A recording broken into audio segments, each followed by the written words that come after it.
नमस्कार, मी क्रांती आणि माझ्या चॅनलवर तुमचं खूप खूप खूप मनापासून स्वागत करते। कसे आहात? आय होप खूप मजेत आहात। दिवाळीची खूप जोरदार तयारी सगळ्यांच्या घरी चालू आहे। फराळाचा घमघमाट तुमच्या घरामध्ये येत असेल, साफसफाई झालेली असेल, फराळ चालू असेल किंवा बरेच जणांचं मागे पुढे शेड्यूल होऊ शकत असेल, होऊ द्यात, परंतु दिवाळी तर सुरू होत आहे। दिवाळीचा पहिला जो दिवा आहे किंवा आपण जेव्हा दिवाळी साजरी करणार आहोत ते अर्थातच वसुबारसने। त्याच दिवशी एकादशी देखील आलेली आहे। एकादशी आलेली आहे ती गुरुवारी आलेली आहे, रमा एकादशी आहे।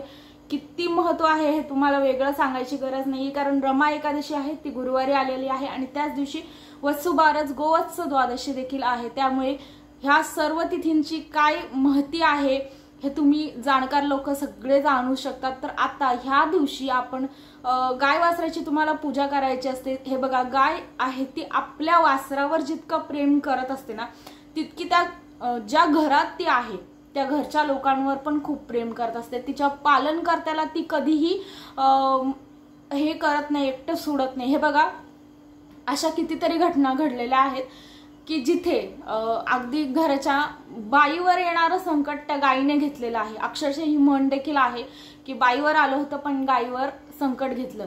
ह्याचा अर्थ गाय ही जाणते आणि ती पुढे येणारे धोके, संभाव्य आपल्या मालकावर येणारे धोके ती जाणून कितीतरी वेळा तिने आपले धोके पत्करलेले असतात। आपल्या जीवाचं अक्षरशः तिथे जीव पणाला लावलेला असतो, कारण ती खूप प्रामाणिक असते।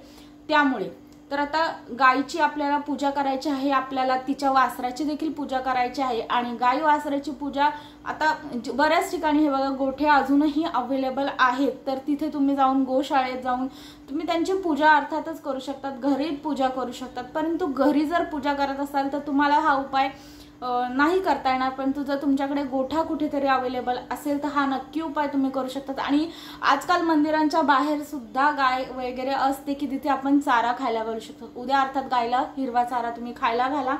त्याच्यानंतर तुम्हाला एक छोटीशी वस्तू गायची पूजा करत असताना घेऊन यायची आहे। छोटीशी गोष्ट आहे ती, आणि ती तुम्हाला सांगते। हे बघा, परंतु तुम्ही गायची जेव्हा पूजा करणार तेव्हा अर्थात तिला हळद कुंकू अक्षता वाहा, तिचं आरती करा, तिची म्हणजे आरती म्हणजे पूजन करा।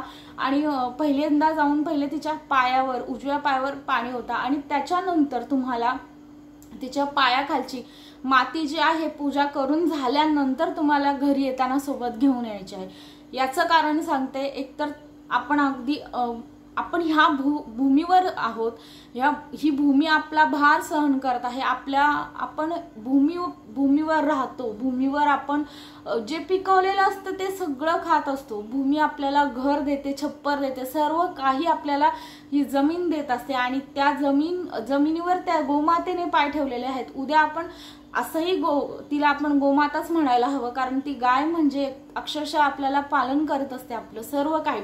त्यामुळे ती गोमाता आहे, तिच्या पायाखालची जी माती आहे तिला किती महत्व आहे हे तुम्हाला वेगळं सांगायला गरज नाहीये, कारण गोमातेच्या पायाखालची जी माती आहे ती घरातील येणाऱ्या जे काही अनर्थ आहेत, आपल्यामध्ये जी काही कटकट आहे, भांडणं आहेत, त्या सर्वांना दूर करण्याची ताकद तिच्या खालच्या मातीमध्ये आहे। आणि आज तर मी खरंच सांगते की जी लोक खरंच लकी आहेत ज्यांच्याकडे गाय आहे, ज्यांच्याकडे सर्व काही आहे। त्यामुळे एक गोष्ट लक्षात ठेवा की गायीच्या पायाखालची माती तुम्हाला घ्यायची आहे आणि ती तुम्ही घरात कुठेही ठेवू शकतात। अर्थात त्याच्यासाठी तुम्हाला काही मोठं काही करायची गरज नाही, तुम्ही ते डब्यात ठेवा, प्लास्टिकच्या पिशवीत ठेवू शकतात, कुठेही ठेवू शकतात। परंतु ती माती जी आहे गायीचा म्हणजे त्याला स्पर्श झालेला आहे पायांचा, त्यामुळे खूप त्याला देखील पवित्रता एक आलेली आहे। घरातील प्रत्येक नेगेटिव्हिटी त्यातनं जाऊ शकते, प्रत्येक दुर्भाग्य त्यातनं आपलं जाऊ शकतं। अशा रीतीने गायीची तुम्हाला पूजा तर करायची आहे आणि गायची त्याच्यानंतर जी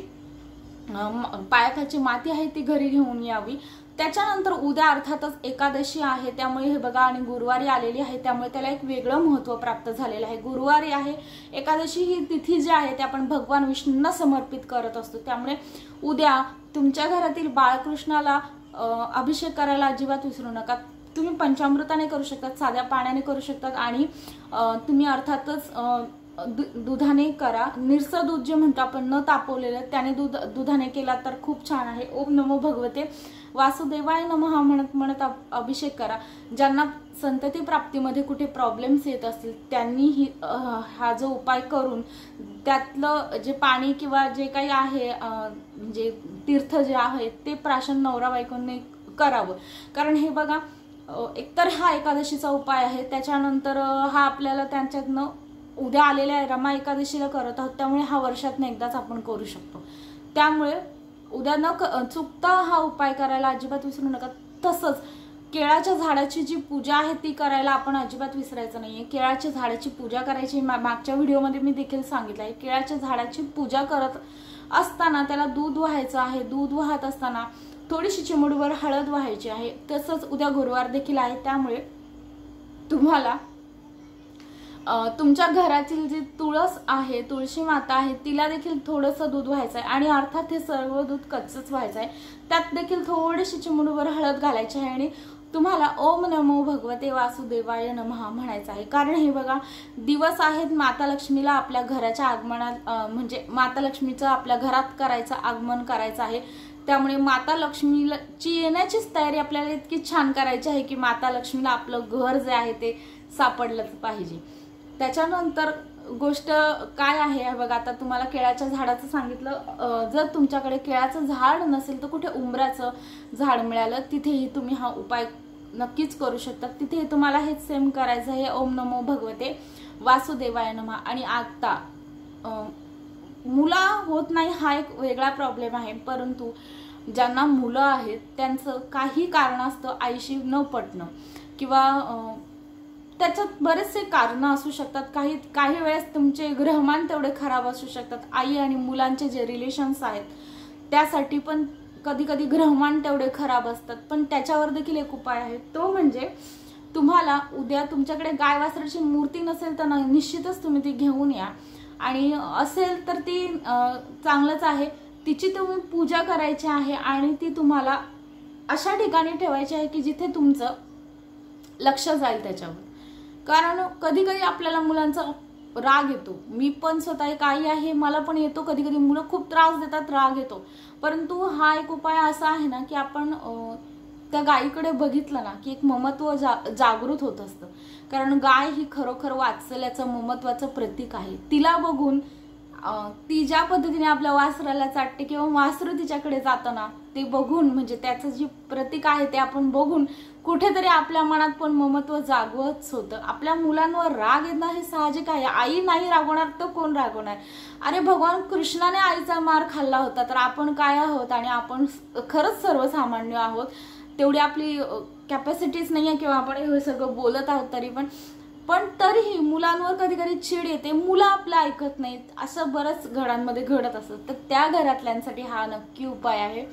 गाय वासराची मूर्ती तुम्ही जी आहे ना ती तुमच्या नजरेच्या टप्प्यात येईल अशी ठेवा, म्हणजे कुठेही राग येणं साहजिक आहे, परंतु त्या रागाला थोडंफार कंट्रोल राहील की ममत्व जे आहे ते आपल्या मनामध्ये जागृत व्हायला निर्माण होईल। आणि जिथे ममत्व जागृत होतं तिथे एक हार्मोन आहे ऑक्सिटोसिन, तो देखील जागृत होतो। त्याच्याने आपल्याला ते मुलांबद्दलचं जो आपुलकी आहे ना ती जागृत होण्यासाठी मदत होईल।